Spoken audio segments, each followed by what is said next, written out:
All right, now to that chemical spill in Wixom. New test results from the Huron River are encouraging tonight, but the potential threat is far from over. 9 more samples came back with no detectable presence of hexavalent chromium, a known carcinogen. 2 other samples came back clean yesterday. State investigators are now testing sewage material in the Wixom water treatment plant. They want to see if sludge is blocking the contamination. They are also expanding the testing sites downstream. Today, our testing focused at 29 different locations, many with multiple samples. And this was along the river system, including Kent Lake. A state recommendation to avoid contact with Huron River water remains in effect after the weekend spill at Tri-Bar Manufacturing.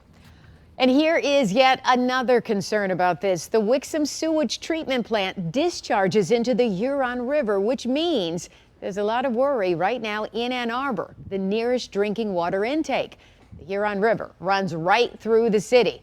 7 Action News reporter Mike Duffy spoke to people there who want some answers right now.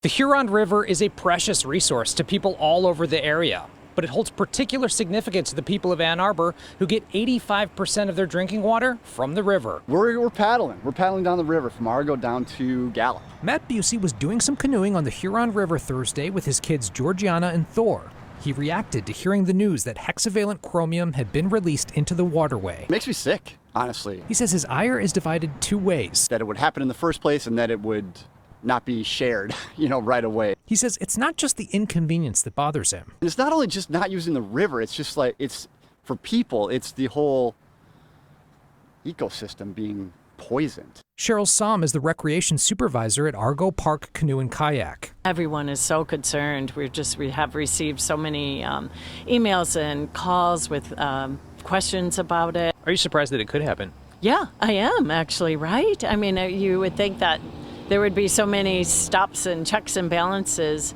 for something like this to happen. I asked her what could happen if the contaminant impacts Ann Arbor. We would have to shut down our camps, our programs, shut down river recreation. It's a forecast that scares her.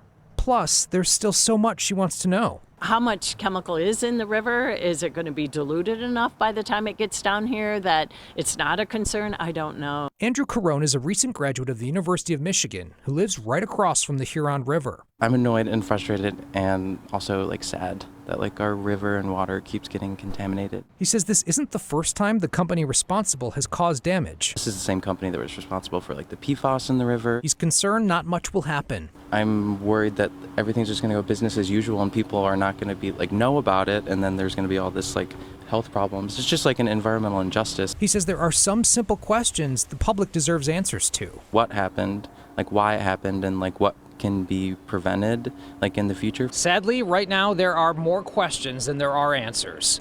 On the Huron River in Ann Arbor, Mike Duffy, 7 Action News. All right, thank you so much, Mike. Now, anyone with questions about hexavalent chromium or possible exposures can call this hotline right there on your screen, 1-800-648-6942. It is open 8 to 5, Monday through Friday, with extended hours this weekend. We will also post this number on our website at WXYZ.com if you need to see it again.